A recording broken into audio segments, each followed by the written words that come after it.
"He can't even answer the phone," Drew snapped, voice sharp as a snapped twig. "We had to call him 4 times before that senile old man could figure his way around that enormous house." "You're right about the house," my daughter Kara said, soft and efficient like a hand closing a ledger. "We should sell it or keep it and use the money. Waiting until he kicks the bucket will be awful. He's too healthy for that to be a quick solution." The words landed like stones. I remember exactly where I was. The old oak table, my soup gone lukewarm, the yellowed lamp humming above me. The clock on the wall, Marion's and my clock since 1978, didn't stop for a single one of those stones. It kept counting out the seconds like a metronome set to cruelty. I held the receiver in my hand for a long time after the call ended. The phone's plastic felt foreign, as if some stranger had left it on my table by mistake. For 74 years, I had answered that phone when it rang for my family. I had been the one to take calls at midnight for scraped knees and late trains, the one who'd driven across town in snow to fix a broken furnace. Now they said I was a nuisance, an obstacle between them and what they considered financial freedom. Senile, too healthy, kick the bucket. They spoke as if my life were a ticking investment. I set the receiver down as delicately as I might set a glass on a lace doily. Outside, Salem breathed under a thin rain. The streetlights smeared gold on the pavement. Inside, the house smelled of old books, lemon oil, and the faint perfume Marion used on Sundays. The portrait of Marion over the mantel watched me with a familiar tenderness that felt for the moment like indignation. It is strange how certain sentences can rearrange the furniture of your mind. A phrase like, "he's a burden," folds the world into new corners. It alters the meaning of the photos on the mantel, the receipts in the drawer, the worn patch on the stair where a child's foot had scuffed the varnish. Those objects stopped being memories and started becoming evidence. Evidence of a life they no longer wished to have anything to do with. I remember when Marion and I bought this house, the first brick laid with hands that were calloused from honest work. The two of us laughing at the rain as it washed the mortar clean, thinking this place would hold us forever. We filled it with music and dinner parties and late-night whisperings. We raised Kara here, we celebrated small mercies and survived bitter winters. The house was not just shelter, it had been our ledger of love. Now, in the echo of my daughter's voice, it felt like ledgers were all they cared about. I sat back down, the chair's wood creaking as if agreeing. The soup had cooled entirely. I pushed the bowl away without tasting another spoonful. My hands trembled, but not with the obvious fragility that comes with age. This was a different tremor, a tightness in my fists that felt a lot like resolve. They think they can wait me out. They think they can clean their hands of me while the world still moves me like a pawn on their family board. I let the idea sit with me for a few moments, let it warm and settle like the last embers of a dying fire. And then I felt, faintly at first, and then with a steadier beat, the old determination, quiet, stubborn, that had seen me through losing Marion and paying the mortgage when work was thin and dragging myself out of bed to take the late shift so our kids could have Christmas. I stood and moved toward the mantel. Marion's portrait was framed in dark wood, her hair pinned the way she liked it, a small smile that had always felt like sunlight after a storm. I spoke to it because the walls around me had become a confidant, because voices from my own house felt more honest than the ones on the recorded line. "Marion," I said, voice low. "They called me a burden. They said they'll wait until I die. They think my life is a nuisance in the way of profit." There was, of course, no reply, only the babble of rain against the panes and the tick of the clock that had witnessed so much. I think of the little things Marion would have done. She would have poured me a whiskey, even if it wasn't time for whiskey, just to see me smile. She would have said, "Leo, don't let them take your peace," and she would have placed a hand on my shoulder in that way that made the world tilt back toward normal. She taught me to love people, even the stubborn and the selfish. And yet loving someone who betrays you is different from letting them walk all over you. So I reached for my keys. Not to drive to some lawyer or newspaper man. Not yet. I drove instead through that rain, the windshield wipers making an impatient rhythm against the glass, thinking of bricks and bills and the long ledger of favors I had written and handed out. The house looked from the street as it always had, slightly stooped, dignified, the porch light haloed by drizzle. Neighbors' windows were dark. Mr. Thompson's dog barked twice and then went back to sleep. For everyone else, it was just another night. I remembered the sound of Kara's first cry in this house, the way Marion hummed lullabies into the pale hours. I thought of Christmas mornings, the living room strewn with torn paper and laughter, and of the small, secret economies of love that happen in families. The quiet payment of school fees with overtime checks, the mending of jackets after a scrape, the way a father's hands do the heavy lifting without asking. They forgot that. They call it an accounting now. At 74, I am not a child. I am not a man without purpose. I have no interest in being shuffled into a room where people in white coats measure out what remains of me. I have no interest in being an item on a balance sheet. There is a certain clarity that comes with this kind of betrayal. The illusion that your name means something more to people who share your blood evaporates fast. In that vacuum, something harder grows, a plan. It must, by its nature, be patient. Older hands are not quick to make sudden movements, but it should be precise. Back at the table, I took out a pen and the small leather notebook Marion had given me years ago. It's the one she used for recipes and little poems she thought were too small for the world. I opened it to a blank page and wrote, in slow, deliberate letters, "They will not decide my end. I do not say it with rage alone. There is sorrow braided into it and a kind of grim humor. Though my body shows its years, the mind still keeps good time. The house will always be the house of our work. If they want it, they must reckon with me first." I rose again and turned off the lamp. The room softened into shadow. Marion's portrait a dim presence above the mantel. The rain's hush held me like a secret. For the first time since she died, I felt that the house belonged to me, not only by papers and signatures, but by the very weight of the lives lived within it. They had called me a burden. I felt the word, heavy as a trunk, and then set it down.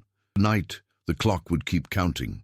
But the count would no longer be only for the beating of my heart. Each tick was a small reckoning, each tock a quiet promise. I placed the receiver back on its cradle, folded my hands on the table, and let the silence sit with me. Morning came like an apology the sky didn't mean.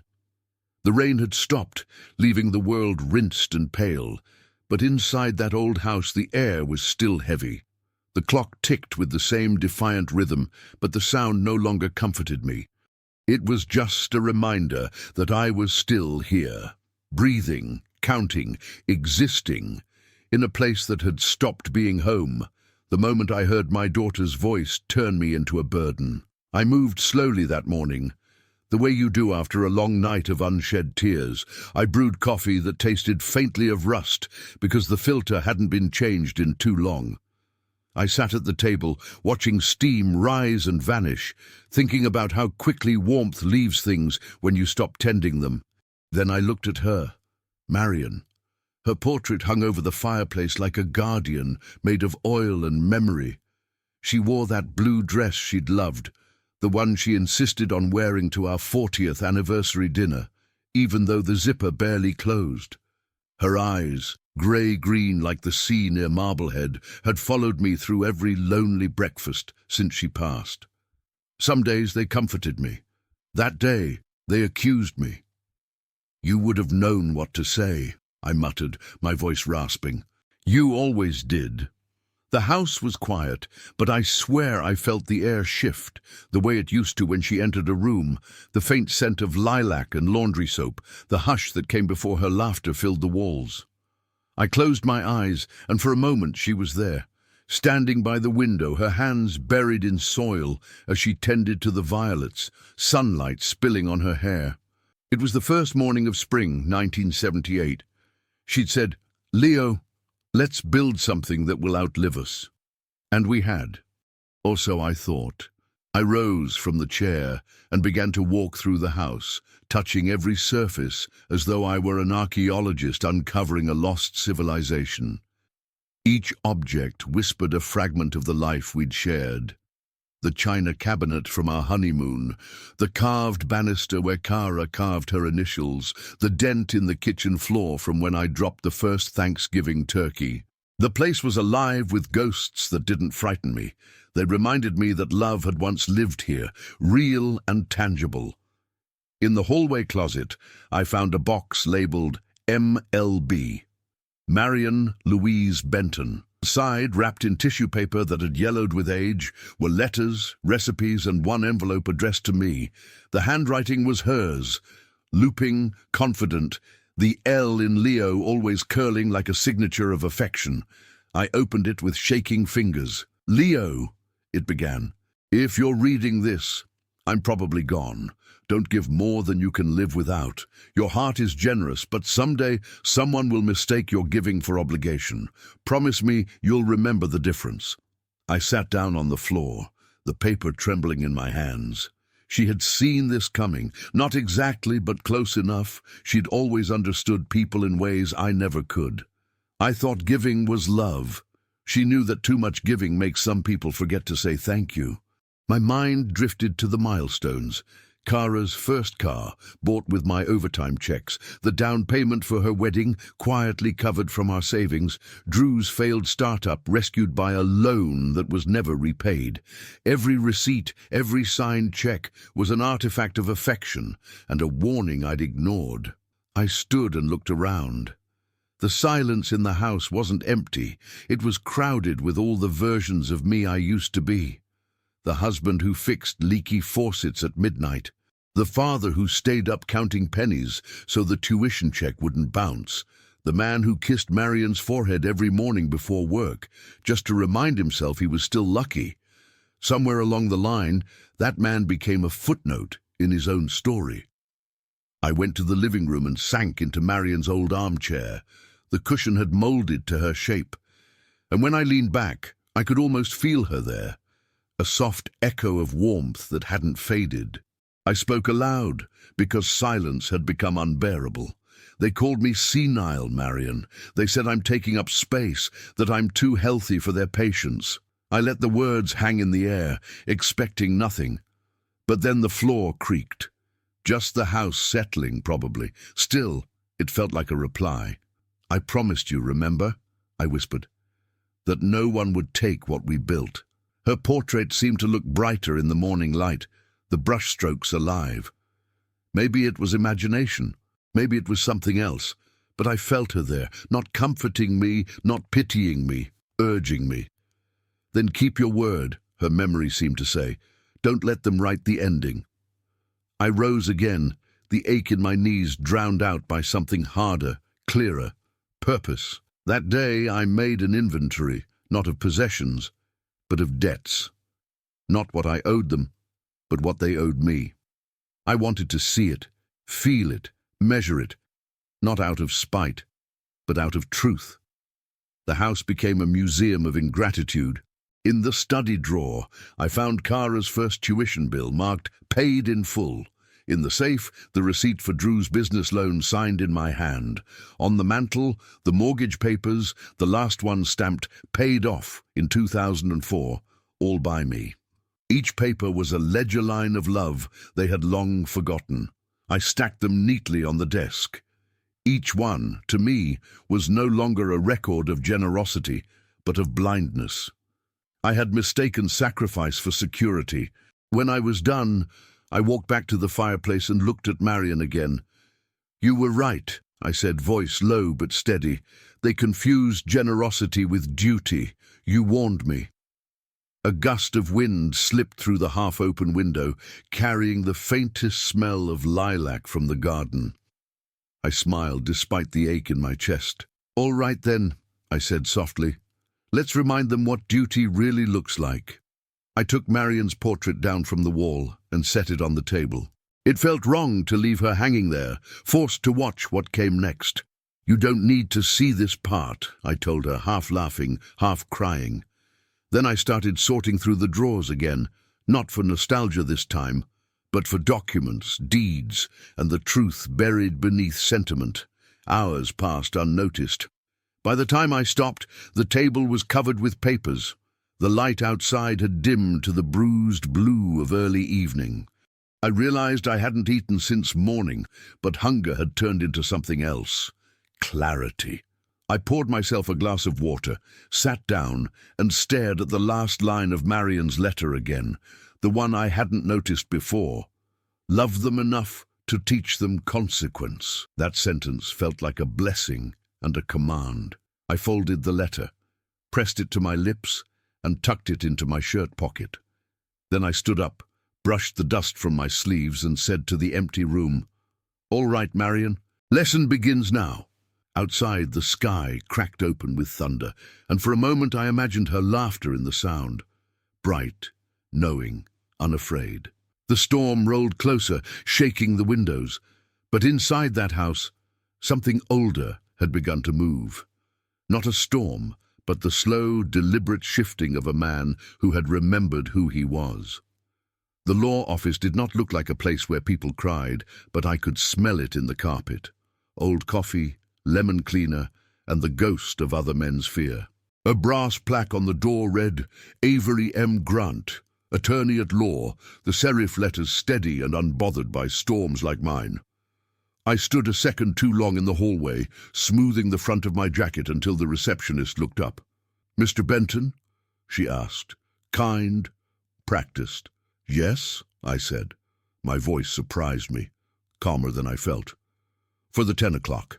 She led me past diplomas and framed photographs of sailboats cutting through Essex County fog. The place smelled like leather and paper and the stubborn safety of rules. I breathed deeper than I had in days. Avery Miles Grant rose from behind his desk, mid-50s, silver at the temples, tie knotted with the confidence of a man who likes knots. His handshake was dry, firm, brief, respect without performance. "Mr. Benton," he said, "please sit. Coffee?" "Black," I said, taking the chair that faced the window. Salem moved outside in winter colors. Slate sky, the slow traffic of people who have somewhere to be, but no rush to get there. The chair creaked like a good secret. He waited until the door clicked shut. "What brings you in?" I set the leather folder on his desk. The edges had softened with years of receipts and hopeful plans. "My daughter," I said, "and my son-in-law. They've decided I'm a burden. They want the house, or they want me put away so the house is easier." Grant did not flinch. "How old are you, Mr. Benton?" 74, still driving, still reading the fine print. "Good," he said, and it sounded like a verdict. He opened the folder with a care that made me like him. Deed, tax bills, the mortgage, satisfied in 2004, insurance. He skimmed page by page, a small sound in his throat when something pleased him. "House is in your name alone," he said at last. "Yes." "No transfer, no life estate, no co-ownership, no recorded liens besides the paid mortgage?" "Nothing," I said. "I never signed it away. Marian, my wife, passed 7 years ago. We left everything clean." He flipped to the final page and tapped it once with his pen. "Then here's the law in plain English. No one can force you out. No one can sell it out from under you. If anyone attempts to exert pressure, we document it. If they harass you, I send a letter. If they trespass or remove property, we call the police. You are not obligated to subsidize their lifestyle. You are not obligated to die on their schedule." Die on their schedule. The phrase fell like a coin into a well, true, heavy, echoing. "They said they'd wait until I kick the bucket," I told him, the words bitter on my tongue. He nodded, unoffended by ugliness.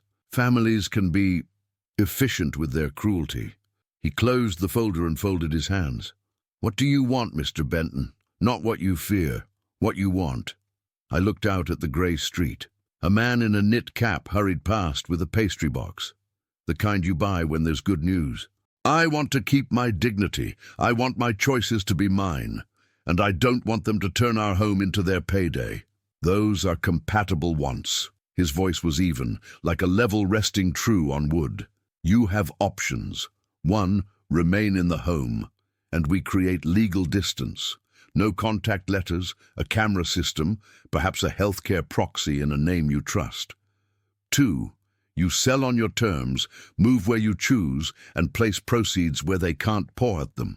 Either way, you control the timeline. I thought of Marion's letter, love them enough to teach them consequence. If I sold, I said carefully, could I do it quietly? Absolutely, he said. You can list with a broker who knows how to keep gossip out of the yard. Proceeds go to accounts in your name. If you wish, a trust, revocable, so you keep control. We'll update your will, health proxy, and power of attorney, names only of people who have earned them. I felt my jaw unclench for the first time since the call. What would you need from me now? 2 things today, he said, sliding a single-page retainer across the desk. Signature and a modest retainer. 300 will do to start. After that, I will draft a letter to your daughter and son-in-law. Not hostile, clear. It will state that all decisions regarding the property and your person are yours alone, and any attempts to coerce or interfere will be met with legal remedies.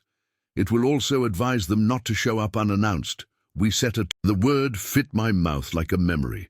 And if I change my mind about selling? You call me, he said simply. I work for you. I pulled my wallet. The bills looked small and unafraid.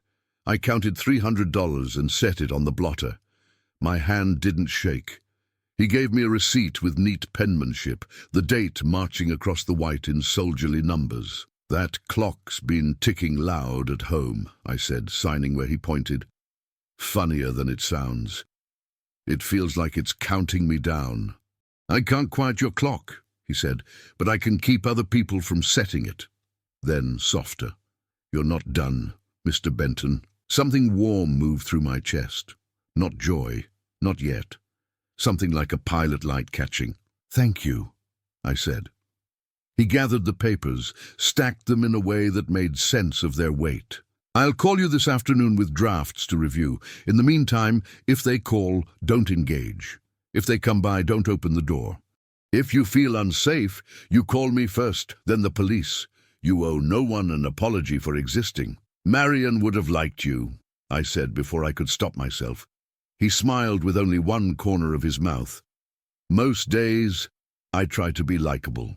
On my way out, I paused at a photo on his credenza. 3 people on a dock, the smallest child mid-laugh, arms thrown wide at a gull. A life raft of a picture. I thought of Kara at that age, frog boots, gap-toothed, collecting worms in a teal bucket. How do the soft ones learn to harden? When do we teach them, and when do they teach themselves? The receptionist handed me a copy of the retainer and a card with the office number. You're in good hands, she said. It didn't feel like a script. Outside, the air had that clean, metallic flavor of winter proved right. I stood on the sidewalk a long moment, letting the day arrange itself around me. Passing cars hissed on wet pavement. Somewhere a bell rang the 1/4 hour. My shoulders lowered. What do you want? He'd asked. I wanted to live in a way that didn't ask permission.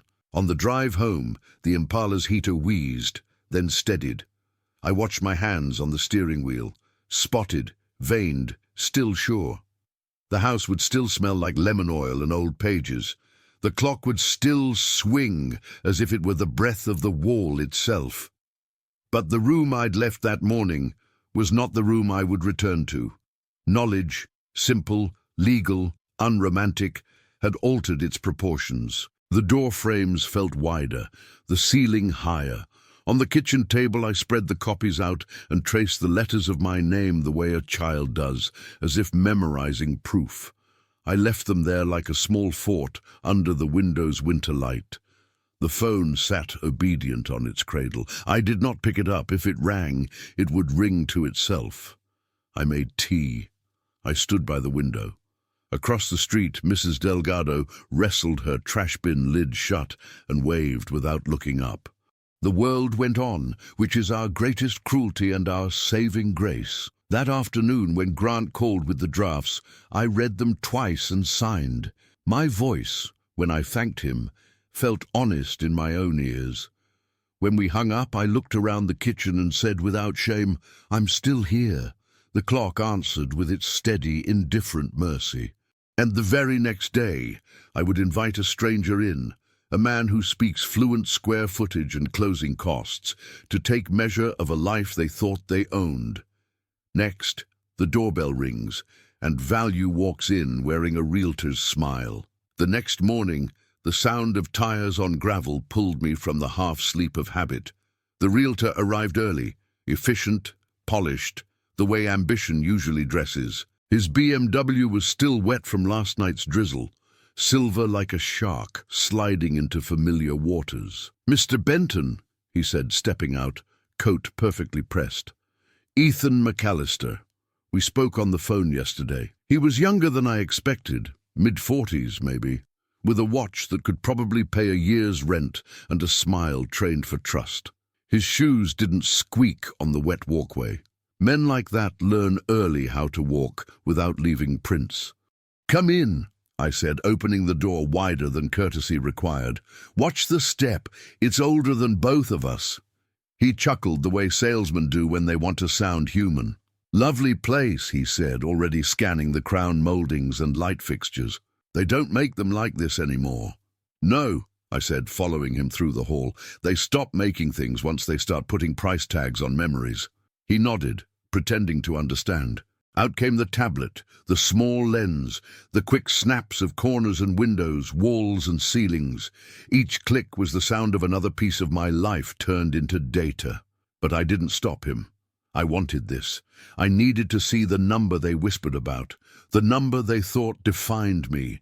In the kitchen he paused, admiring the oak cabinets. "Original?" he asked. 1979, I said.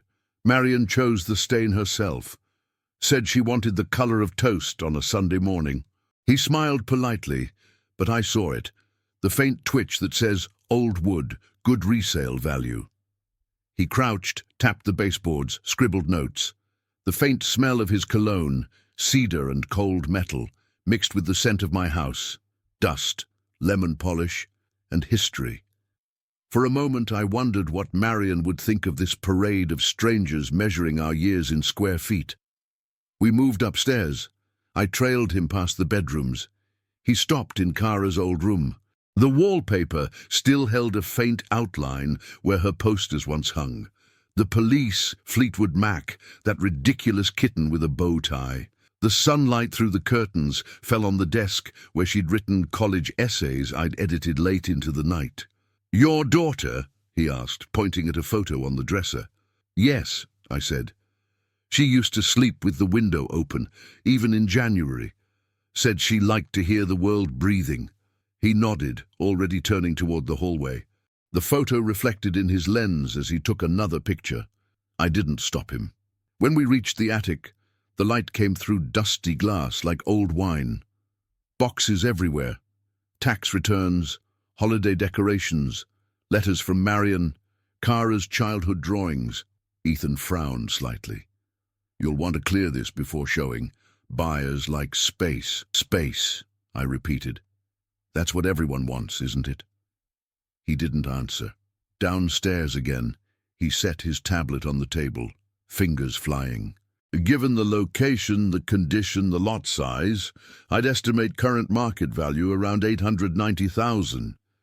The same number, the one I'd heard on the phone, spoken between laughter and cruelty. I felt the corner of my mouth twitch. Not a smile exactly, but something close to satisfaction. "That's a lot of zeros," I said quietly. He looked up. "It's a desirable property, Mr. Benton. Salem's changing.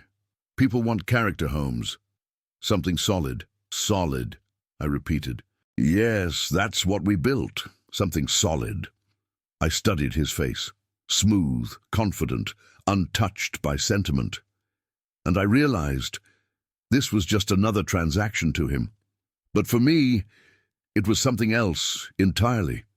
It was a sentence rewritten, a verdict overturned.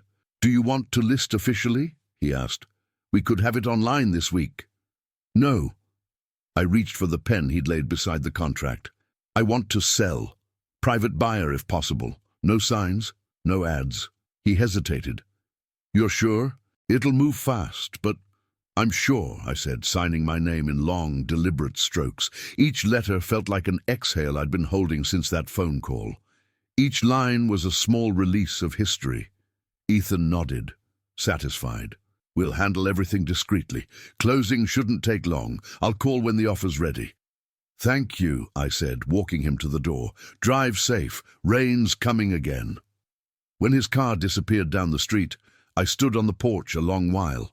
The sky had that strange metallic light that comes before a storm, the kind that makes the world look honest. I went back inside, closing the door gently behind me. The house was quiet, except for the clock. Tick, tick, tick.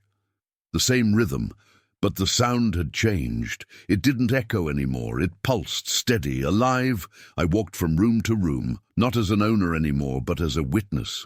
Each object, the lamp Marion bought, the threadbare rug, the cracks in the plaster, looked back at me like old friends I was finally releasing. I thought it would hurt more. It didn't. It felt clean, almost holy, like confession. When I reached the fireplace, I lifted Marion's portrait again. We're doing it, love, I whispered. They called me a burden. Let's see how heavy their greed feels when it lands on them. Outside, thunder rumbled far away. Rain tapped on the glass, polite at first, then steady. I poured a small glass of brandy, raised it toward her smile. To freedom, I said softly, however late it comes.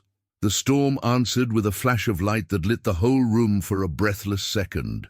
After it faded, I sat at the table staring at the contract, my name in ink. A quiet rebellion written on paper. I realized something then. I wasn't selling the house to escape them. I was selling it to reclaim myself. When I finally went to bed, the rain was still falling, the air thick with that damp smell of clean earth and closing chapters. I left the window cracked open, just as Kara once had, and listened to the world breathe again. Tomorrow, I would begin to pack. Not out of sadness, but out of intent. Every box would be a line in my own story, one I was finally writing for myself. It took me 3 days to start packing, not because I was slow, but because I wanted the house to understand what was happening. I moved through it like a priest preparing an altar, touching every surface, whispering small farewells to the ghosts that still lingered in the corners. The air inside had changed. It smelled of cardboard, dust, and the faint sweetness of old memories being disturbed. Every drawer I opened exhaled decades, birthday candles, expired coupons, the faintest trace of Marion's perfume on an old scarf that had slipped behind the dresser years ago. I folded it gently and placed it in the first box I labeled Keep. Outside, the world was still cold, that in-between season where winter pretends it's not finished. The ground was slick, the trees bare, the sky the color of unwashed metal. Mrs. Ruth Delgado from next door caught me out front one morning, her small dog tugging impatiently at the leash. "Moving, Mr. Benton?" she asked, peering over the hedge. Her voice was friendly, curious, but her eyes were careful, as if she sensed something larger beneath the surface. I smiled, keeping my tone light. "Just time for a change," I said. "Some roots have to move to stay alive." She tilted her head, maybe wanting to ask more, but she just nodded. "You'll miss this garden," she said. I looked at the bare rose bushes Marion used to tend. "Yes," I said quietly, "but maybe it's time they miss me too." That night, I worked until my back ached. I took down the curtains, emptied closets, and wrapped each of Marion's keepsakes in newspaper, the small glass swan from our honeymoon, the clock she insisted we buy, even when we couldn't afford it, the tea set that survived every Thanksgiving argument.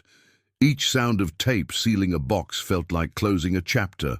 By the time the clock struck midnight, the house was half empty, and its silence had grown heavier. The walls no longer echoed warmth. They listened. I could hear my own footsteps bounce from room to room, like memories looking for a place to settle. It's strange how a home can begin to let go of you before you let go of it. The warmth in the floorboards faded, the smell of coffee disappeared faster each morning. Even the light changed, falling through the windows at odd angles, as if the sun itself had begun to move on. I didn't cry.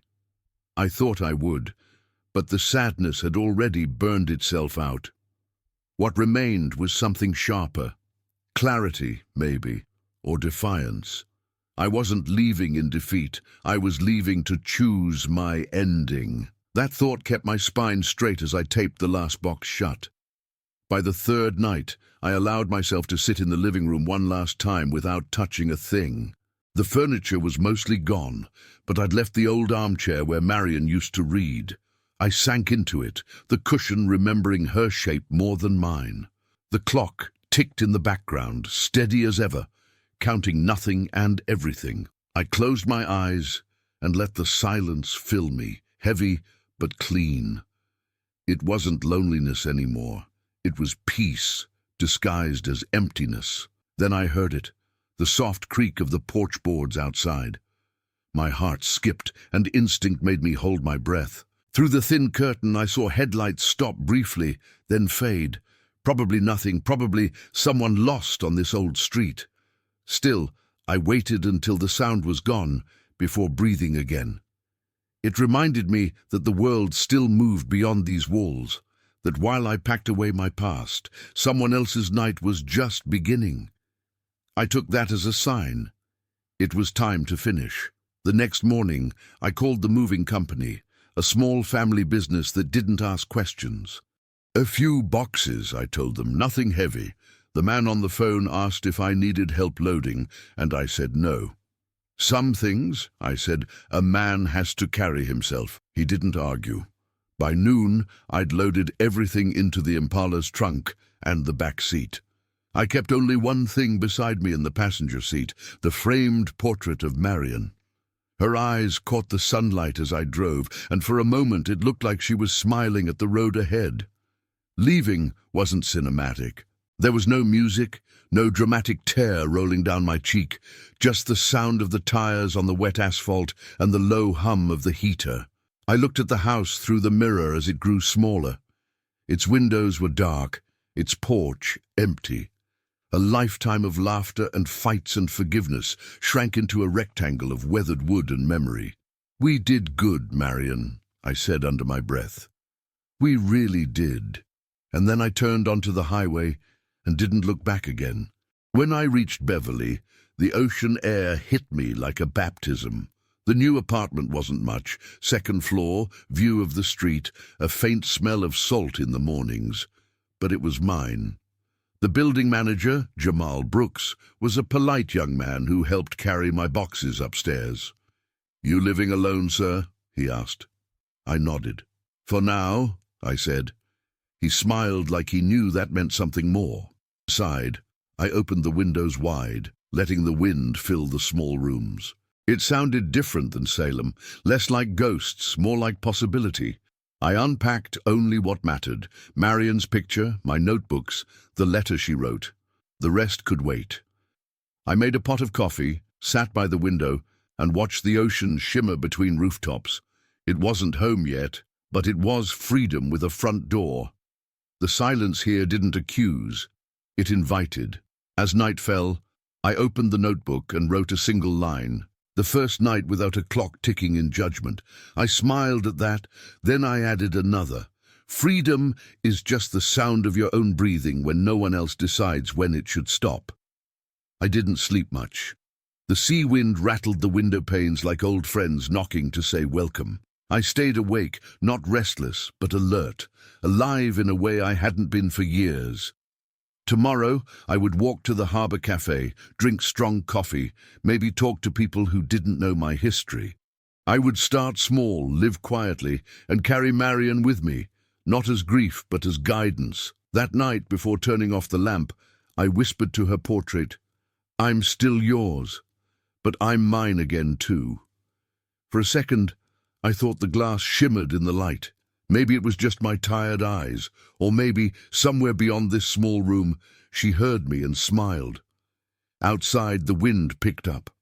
I listened to it breathe through the cracks and thought, this is what peace sounds like before the storm, because I knew deep down it wasn't over. Peace never lasts long when the truth hasn't yet found its way home. It had been 10 days since I'd left Salem behind. 10 days of quiet mornings, sea air, and the kind of sleep that doesn't demand dreams. I had started to believe that peace could be permanent, that maybe the story had ended exactly where I wanted it to. But peace, I've learned, is like fog over the harbor. It looks thick until the sun decides otherwise. It was late on a Wednesday night when I found myself sitting at the small table in my new kitchen, a cup of coffee going cold beside me. Marion's letter unfolded once again. The line I'd read 100 times now stared back. Love them enough to teach them consequence. I'd done the first part all my life. The second part, I realized, was overdue. I don't remember standing up, but I remember the sound of the drawer sliding open. Inside was the small camera I'd bought the day before, no bigger than a thumb, all sleek plastic and silence. I told the man at the store it was for security. He didn't ask for more, just smiled and offered me a discount because nobody should live alone without a little insurance. He had no idea how right he was. By midnight, I was driving.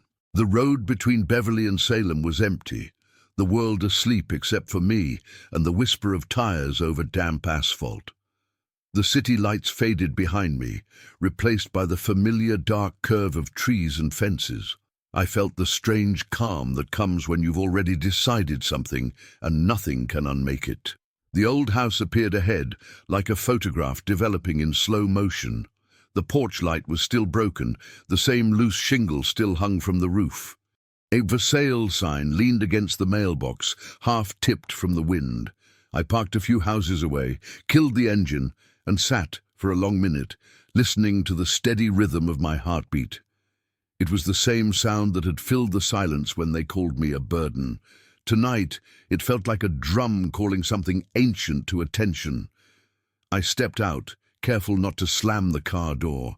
The air was cold enough to taste, full of wet earth and the faint smell of pine. The moon was thin but sharp.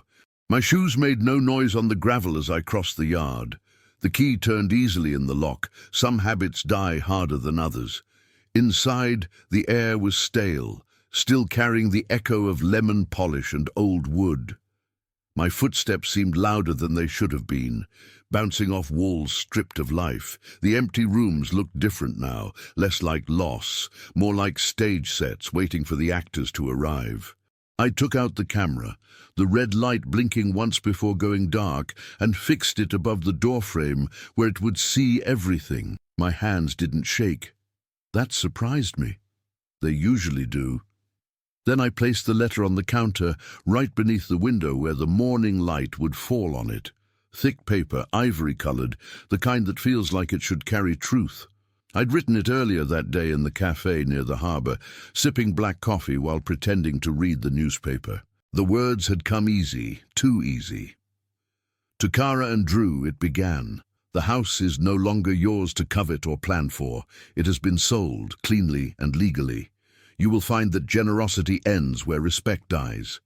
Use the money you don't have to learn the value of what you lost. It wasn't cruel. It was honest. I signed it the way I used to sign her report cards. Love, Dad, and sealed it with tape, leaving the edge loose enough for them to tear in haste. They would come soon, I knew. News travels fast, when greed is the courier. The night outside deepened, and I sat for a while in the old kitchen chair, just breathing in the silence. Somewhere in the walls, the pipes moaned faintly, like the house remembering how to speak. I thought about Marion again, how she would have disapproved of revenge, but perhaps not of justice. She'd always believed in teaching people the weight of their choices. Maybe, in some quiet way, she would have called this balance. Before leaving, I took one last look around. The moonlight came through the window, cutting across the floor in silver bars. I could almost see the ghosts of every dinner we'd shared here, every fight, every reconciliation. Then, quietly, I whispered, "Forgive me, Marion, if I'm doing this wrong." The silence felt like permission. Outside again, I closed the door softly, the lock clicking shut like a secret. I walked back to the car, started the engine and drove away, but not far. Just enough to park under the shadow of a maple tree across the street. From there, I could see the faint outline of my home, the place that had been the battlefield, the sanctuary, and now the trap. Hours passed. The night grew thin and blue around the edges. My eyes burned, but I didn't blink much. At dawn, a small wind stirred the leaves, and the first light touched the front steps. Right on time, a dark SUV turned the corner. A Lexus RX, black, polished. I recognized the sound of its engine before I saw it fully. It pulled up to the curb, tires crunching softly over the gravel. I saw Kara in the passenger seat, her hair neat, her posture tense. Drew was at the wheel, phone in hand, mouth already moving. He was always talking, even when there was nothing worth saying. They stepped out, both dressed as if heading to a closing appointment, not a reckoning. Drew tried the front door. It didn't open. He tried again, harder.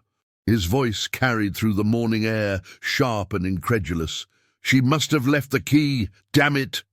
Kara joined him, pulling at the knob. Then her eyes caught the letter taped neatly across the window. She froze. I watched her lips move as she read it. Her hand trembled slightly before she tore it open. Drew leaned in, and whatever was written there drained the color from their faces. I couldn't hear their words, but I didn't need to. Rage, disbelief, confusion, they have universal shapes. Kara's face twisted first with anger, then with something closer to panic. Drew shouted, his voice breaking the quiet like glass. He turned toward her, gesturing wildly. Even from this distance I could read the accusation on his lips. "This is your fault." For a moment neither of them spoke. Then Kara covered her mouth with her hands, her shoulders shaking. Drew kicked the porch post hard enough to make it rattle. The for sale sign fell over into the dirt. It was almost poetic, the way greed devours itself in silence. From my car I watched them crumble. I didn't smile. I didn't cry either. I just felt still, like a storm that had finally spent itself. The camera above the door blinked once, capturing everything. They argued for several minutes before getting back into the SUV. The tires spun on the wet road as they sped away, the sound fading into distance. The house stood still again, proud, unbothered, untaken. I waited another 10 minutes before starting my own engine. The sun had fully risen now, painting the world gold.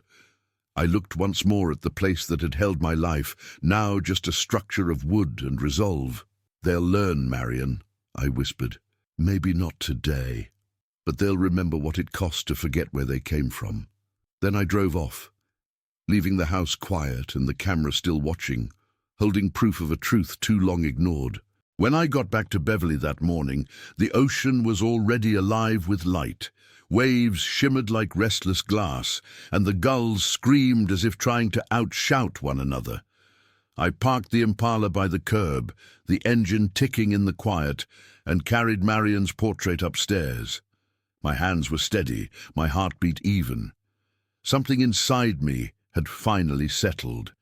Not joy, not triumph, but something close to equilibrium. It's strange how peace can arrive wearing the same face as exhaustion. The apartment felt smaller after that night, like my body had grown too large for the space. I made coffee and stood by the window, staring at the faint haze above the harbor. Salem was only 20 miles away, but it might as well have been another lifetime. I told myself I wouldn't think about them anymore. Kara and Drew, their faces twisted by greed and disbelief. But the mind doesn't obey rules that easily. I saw them each time I closed my eyes, standing on the porch like children locked out of their own invention. By afternoon, the notification light blinked on my phone. One message. It was from the small security app connected to the hidden camera. I hadn't expected it to feel like that. My stomach dropped as if I'd been caught doing something wrong. I sat down at the table and pressed play. At first, just static and wind, then the image steadied. The door, the porch, the morning sun stretching over the front steps. A shadow moved and there they were. Kara and Drew stepping into the frame like actors walking on stage. She was holding her phone, frowning, lips tight. He was muttering something, his hands already in motion. I watched them approach the door, saw Drew twist the knob, then the moment of confusion when it didn't give way. Kara pointed, saw the letter, tore it from the glass. The audio crackled, but her voice came through high and sharp. He sold it. He actually sold it. Drew's answer was rougher. That old man. He's lost his mind. Then he took the letter from her, read it, and let out a bitter laugh. Use the money you don't have, clever bastard. I could see the vein on his neck pulsing. You told me he'd never... He started, and she cut him off, her voice breaking. I didn't think he would, Drew. I thought he'd wait. He always waits. And then silence, the kind that swallows even the birds. Kara looked around, maybe realizing the neighborhood was watching, or maybe realizing the world she'd built in her head had just collapsed. She turned away, arms crossed, her shoulders shaking, though whether from anger or grief I couldn't tell. Drew kicked the porch post, cursed under his breath, and walked off frame. A moment later, she followed. The camera caught only their shadows retreating down the path, then the empty porch again, the same one that had once held my family, now holding only air. I replayed it twice, not because I enjoyed it, but because I wanted to understand what I felt. Pity, maybe. Relief, certainly. But beneath it all, something quieter. Not revenge, but release. For years, I'd been holding a door open for people who never intended to come home. Now that door was finally closed, and the lock turned by my own hand. When the video ended, I sat back in the chair, letting the stillness return. I imagined Marion beside me, her hand resting over mine, the way she used to do when she didn't need to speak. You did what you had to, I told her half aloud. You'd have hated it, but you'd have understood. The window glass trembled slightly with the wind, as if in agreement. Later that evening, I poured myself a small glass of red wine, the last bottle from the old cellar, a 2009 Chateau Marais we'd saved for a special occasion. I figured this counted. The cork popped with a sound that filled the room like a sigh. I sat on the couch, holding the glass between my hands, watching the liquid catch the light. It looked almost alive. I thought of all the things I'd lost, my wife, my family, my home, and then, strangely, of all the things I'd found in the ruins. Silence, clarity, self-respect. Maybe, I thought, those were enough for one man's lifetime. I opened my laptop and copied the footage to a secure drive. Not to post, not to show, but to keep. Proof not for the world, but for me. A record that I hadn't imagined their cruelty, that my pain had been real. Sometimes evidence isn't about justice, it's about closure. The clock on the wall read 9:12 when I finally exhaled. The harbor outside had gone dark, and the smell of salt drifted through the cracked window. Somewhere below, I heard Jamal laughing with one of the other tenants, a sound of easy life continuing. It comforted me. I wasn't invisible anymore, just quietly irrelevant, and there's a kind of grace in that. I raised the glass toward Marion's portrait on the desk. They called me a burden, I whispered, but the weight they carried was their own greed. I took a slow sip. The wine was dry, bitter at the edges, but honest. I liked that about it. It didn't pretend to be sweet. For the first time in years, I let myself imagine a future without fear. Maybe I'd start volunteering at the library or take those walks by the shore without looking over my shoulder. Maybe I'd even call Kara someday, not to forgive, but to remind her that love, once given, doesn't vanish. It simply learns to protect itself. I turned off the lamp, leaving only the glow of the harbor lights spilling across the floor. The video ended, but its echo lingered, the sound of rain beginning again outside, steady and forgiving. I thought of Marian's last words in her letter. Teach them consequence. I think I finally had. Before bed, I wrote one more note in my journal, the ink still wet as I set the pen down. Peace doesn't come from being loved. It comes from finally loving yourself enough to stop begging. Then I closed the notebook, feeling lighter than I had in years. I thought that would be the end of it. The house sold, the money secured, my name cleanly separated from the mess my daughter and her husband had built. I didn't plan on hearing from them again, and for a while I didn't. A week passed, then 2. The sea kept breathing outside my window, and I started to believe I'd finally been forgotten. It felt like freedom. But peace, I've learned, doesn't stay quiet when guilt starts whispering in other people's ears. It began with a knock on the door one late afternoon. I wasn't expecting anyone. The sun was already dropping low, spilling that golden light that makes everything look like forgiveness.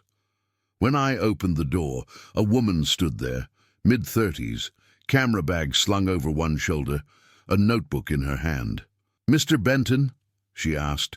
Her voice was professional but soft, as if she'd practiced saying my name without breaking it. "I'm Nora Vale, with the Salem Gazette. I was hoping to ask you a few questions." I almost closed the door right there. "About what?" "About your home on East Laurel Street," she said carefully. "Your daughter and son-in-law are, well, they're saying you've been taken advantage of, that the sale wasn't voluntary." I laughed. Quiet, short, the kind of laugh that tastes like disbelief. "Taken advantage of. That's a new word for taking your own life back." She hesitated, watching my face the way good reporters do, trying to read the truth in wrinkles. "So you did sell it by choice?" "Completely," I said. "No one forced me. No one convinced me. They just gave me the motive." Nora's lips curved into something between sympathy and admiration. "Would you mind talking about it on record? I think people might need to hear your side." For a moment I thought of refusing. I'd had enough of words being twisted and sold for someone else's comfort. But then I remembered how quickly lies grow when no one bothers to tell the truth. I nodded. "All right, but you'll get it as it is. No sugar, no rewriting." She smiled and followed me inside. The small apartment looked humble, but she seemed to like that. She asked to record, and I agreed. Then I told her everything. The phone call, the words. "He's a burden. The house is worth nearly $1 million. I told her about Marian's letter, the lawyer, the realtor, and the morning I watched my daughter read the note on that door. I told it not as revenge, but as survival. Sometimes telling the truth feels like laying flowers on your own grave. When I finished, Nora was silent for a long time. "You said something in there," she finally said. "You said, they called me a burden, but the real weight was their greed. That's powerful, Mr. Benton." "It's not powerful," I said. "It's just the truth. There's a difference." She thanked me, promised to keep my dignity intact, and left with that respectful quiet reporters rarely keep. I didn't think much of it. I went back to my tea, the clock ticking beside me. For the first time in years, I wasn't waiting for anything. 2 days later, everything changed. It started with a phone call from Jamal downstairs. "Mr. Benton," he said, excitement in his voice. "You're in the news, man. They did an article about you. Front page online." I opened my laptop. There it was. The price of ingratitude, a father's quiet rebellion. My face wasn't on it, but the story was unmistakable. The words were hers, but the life was mine. She hadn't changed a thing. It spread faster than I expected. Comments piled up. Some called me brave, some called me bitter, but most strangely called me right. They said they saw their own fathers, their own forgotten elders in those paragraphs. One man from Ohio wrote, "You reminded me to visit my dad before it's too late." Another woman from London wrote, "Maybe dignity is the last inheritance we're allowed to keep." I didn't know what to do with that kind of attention. For 74 years, I'd been invisible in the way older men often are, respected politely, then ignored completely. Now people were writing about me, arguing over me, thanking me. It felt surreal but not unwelcome. Then came the call I knew would come eventually. Kara. Her voice was tight, breathy, almost unrecognizable. "Dad," she said, "what did you do?" "I told the truth," I said calmly. "They're saying horrible things about us," she continued, her words spilling fast. "People online calling us selfish, greedy. Drew's furious. He's threatening to sue the paper. You humiliated us." "No," I said softly. "I didn't humiliate you, Kara. I just stopped covering your tracks." There was silence, long and trembling. Then her voice broke. "You didn't have to make it public." "I didn't," I said. "You did, the moment you forgot who built the walls around you." I heard her crying, but it was distant, as if she were behind glass. "Dad, please, we just wanted—" "I know what you wanted," I said gently. "And now you know what it costs." For the first time in years, I didn't feel small on the other end of the line.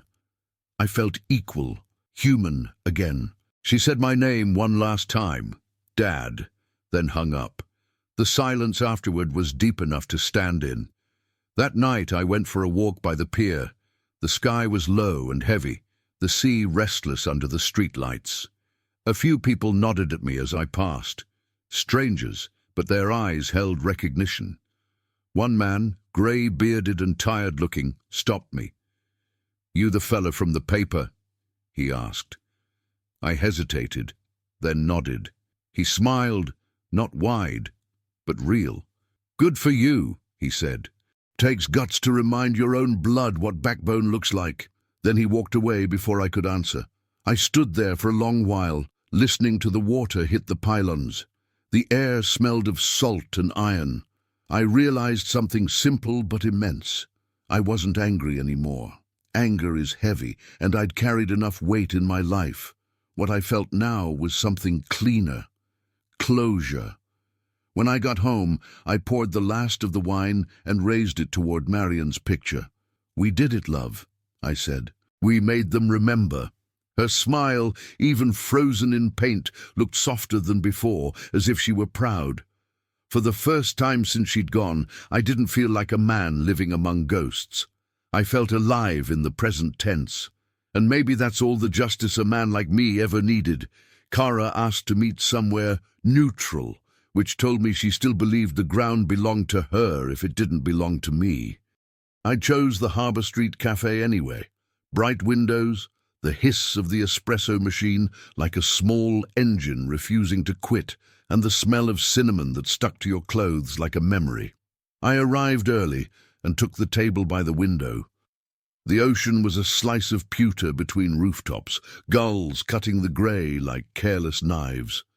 I set Marian's letter in my jacket pocket, not to show, just to feel her there.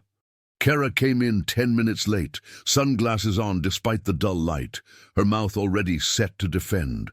She removed the glasses, and for a second I saw the child who used to run into my arms spinning and breathless, frog boots slapping puddles. Then the second passed. She sat, hands clasped so tightly her knuckles whitened. "Thank you for meeting me," she said, but it sounded like a line. Nina, the barista, took our orders. Kara asked for a latte with oat milk and no foam. I asked for coffee, black, the way truth tastes before you add anything. When we were alone again, she took a breath. "Dad, everything blew up. People at Emily's school. Parents whisper. Drew's clients are asking questions. This isn't who we are." I let the words sit between us, watched them try to grow roots on the tabletop. "It's exactly who you were," I said softly, "and I couldn't carry it anymore." She blinked. "We were worried about you. You barely answer your phone. You get lost in that huge house. Drew and you decided the house was worth more than my dignity." My voice didn't rise. It didn't need to. "You called me a burden. You measured my life with the speed of a sail." Her jaw worked once. She'd bitten something hard. People say things when they're stressed. People say what they mean when they think you've stopped listening. Nina set down our cups with the practiced gentleness of someone who has seen too many arguments survive on caffeine. The latte art wavered as Kara's hands shook. She searched my face for a familiar exit, and finding none, changed tactics. "Maybe we were clumsy," she said, "but you blindsided us. You sold the house." Her breath hitched. "Mom's house." I leaned forward. "Your mother's house is wherever her name is spoken with respect. You stopped doing that a long time ago, Kara." That landed. She looked away, blinking fast. Outside, a boy with a red kite fought the stubborn wind. The string hummed like a warning. "Drew wants to meet too," she said after a moment, voice smaller. "He's coming. I didn't invite him." I sipped the coffee. It was hot and honest. The bell over the door rang. Drew, in a navy blazer and a smile polished for negotiation. He moved like a man used to cutting lines and then calling it efficiency. He sat without asking, spreading his elbows until he touched both edges of the world. "Mr. Benton," he said brightly, "good to see you. We can fix this." "I'm not broken," I said. "Look, the article, unfortunate, but we can get a statement out. Something about miscommunication, private family matter. The market didn't love the optics, but damage control is my thing." "You think a press release patches character?" I asked. "You think you can PR over contempt?" His smile thinned. "You sold the house out from under your family." "My family tried to sell me out from under my life." Kara flinched. Drew turned to her, annoyance flaring. "We didn't say that," he hissed. Then to me, smoother, "You misheard. You're older. These things happen."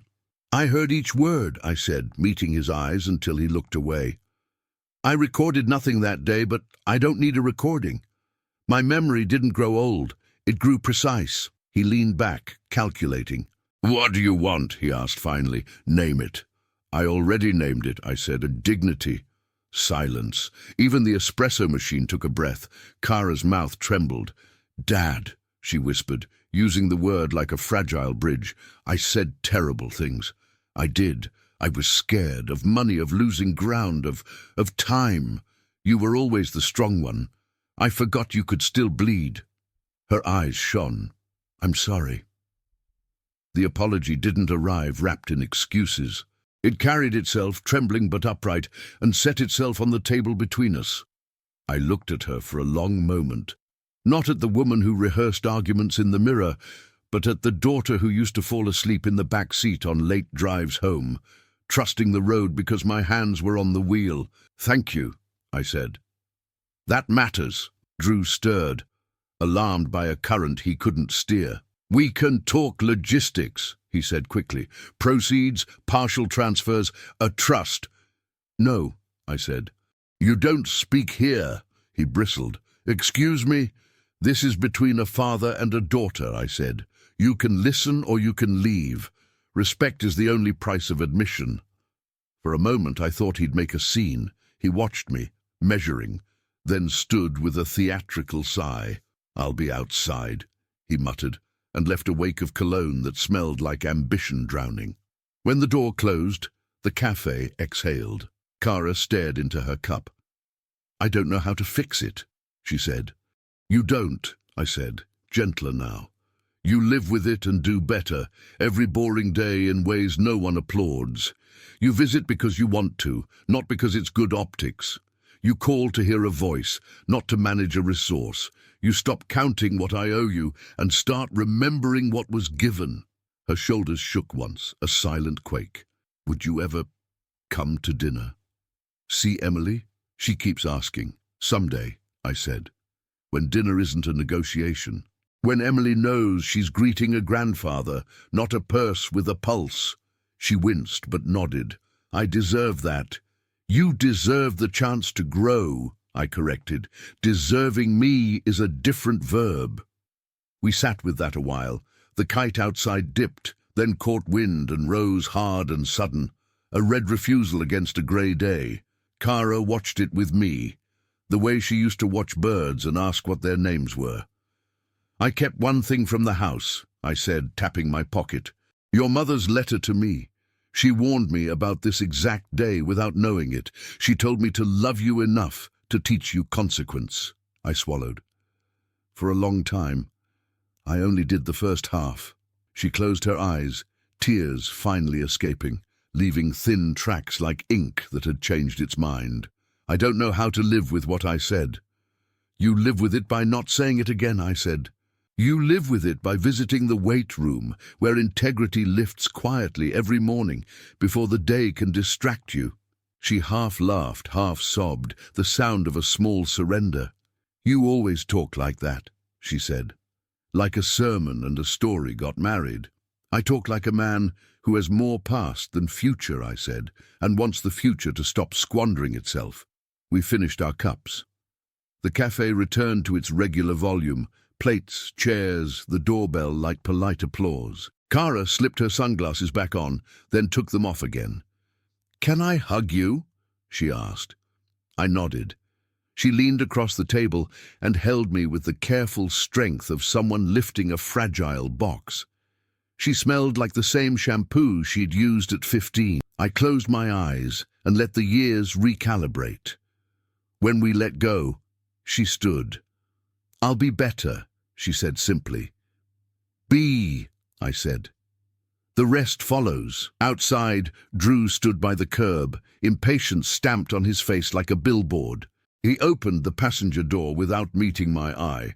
Kara paused, then turned back once. "Dad?" "Yes. Keep the house money safe," she said.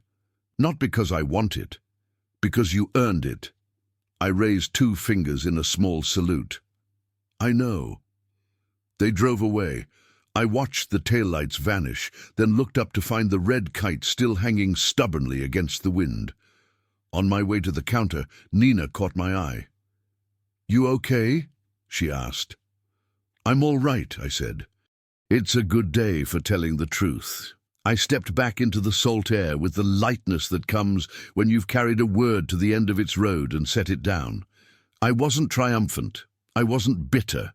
I was a man with a name, a back that had stopped bending, and a future that, however small, belonged to me. When I reached the pier, I rested both hands on the cool railing and let the ocean's breath pass through me. Somewhere in the private country where memory lives, Marion walked beside me, and for once she said nothing at all. She didn't need to. I had finally learned to speak for myself. I walked home without rehearsing what I'd say if the phone rang.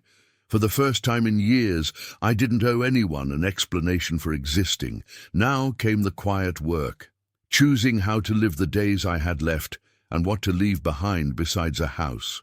When I got home that evening, the world had already started folding into dusk. The sea looked heavier than usual, carrying the color of pewter and endings. I hung my jacket by the door, placed Marion's letter on the table, and lit the small lamp by the window. The light was soft, almost tender, the kind of light that forgives a face for its years. It touched the photo of us on the shelf. 2 young people in front of a half-built house, grinning like they owned the world. Maybe for a while we did. I made myself tea instead of wine that night. My doctor would have been proud. The water boiled with the sound of something ordinary and alive.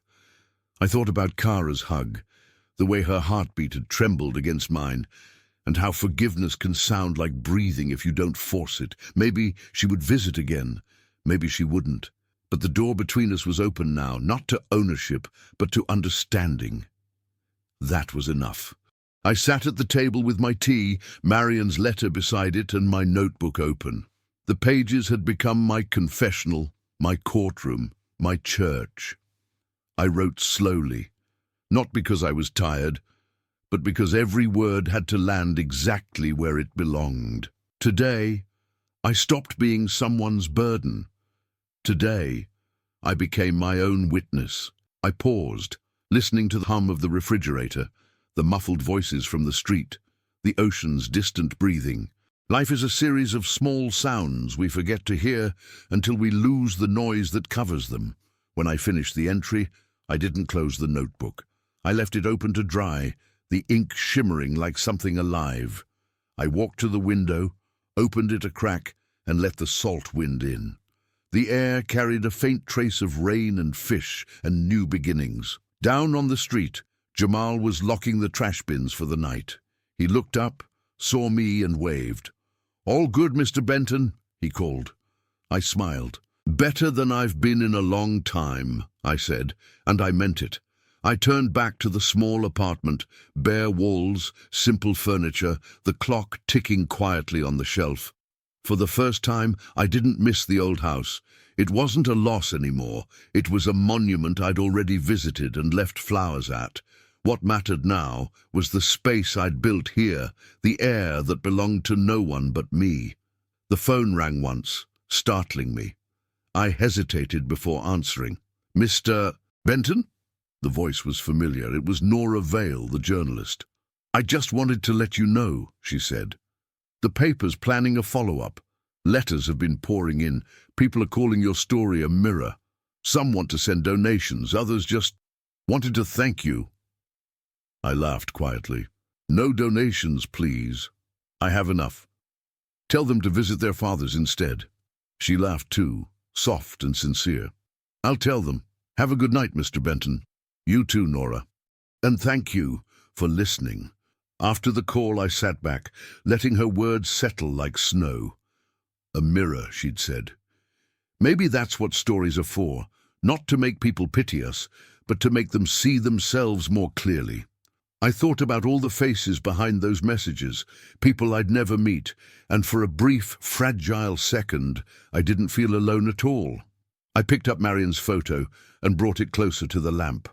Her smile was small, knowing, almost mischievous. "You were right about everything," I whispered. "They did confuse generosity with duty, but you forgot to warn me about what happens after. About the peace that follows when you finally stop fighting for people who won't meet you halfway." I paused, running a thumb along the frame. "It's quieter than I imagined, but I think you'd like it here." Outside, the rain began, a thin, steady rhythm, more curtain than storm, the kind that makes you think instead of hide. I walked to the small balcony, the metal railing cold under my palms. Lights shimmered across the harbor, reflections trembling like old promises. Somewhere, faintly, someone played a saxophone. The notes wandered up through the damp air, lonely but brave. I breathed in deeply, the way Marion always told me to when the world got heavy. "Fill your lungs with what's left," she used to say. So I did. The air hurt a little going in, but it felt honest. The tea on the table had gone cold, but the comfort it promised lingered. Inside, the clock ticked softly, not counting down anymore, just keeping company. I looked around and realized I had built something again, not of brick and mortgage, but of moments and peace. And this time, no one could take it. I returned to the notebook and added one last line. "Tomorrow, I will plant something. Maybe a flower that doesn't need permission to grow." Then I closed it gently and placed it under Marion's photo. I didn't need to pray. The act of surviving with dignity was its own kind of faith. I turned off the lamp and let the darkness settle like a blanket. The rain on the balcony became a lullaby, steady and kind. Before sleep took me, I whispered one final sentence into the quiet. "I am still here." Not a declaration, not a plea, just the truth. And for once, the truth was enough. If you've ever felt unseen, remember, silence doesn't mean surrender. Comment where you're watching from and tell me, what does freedom look like for you?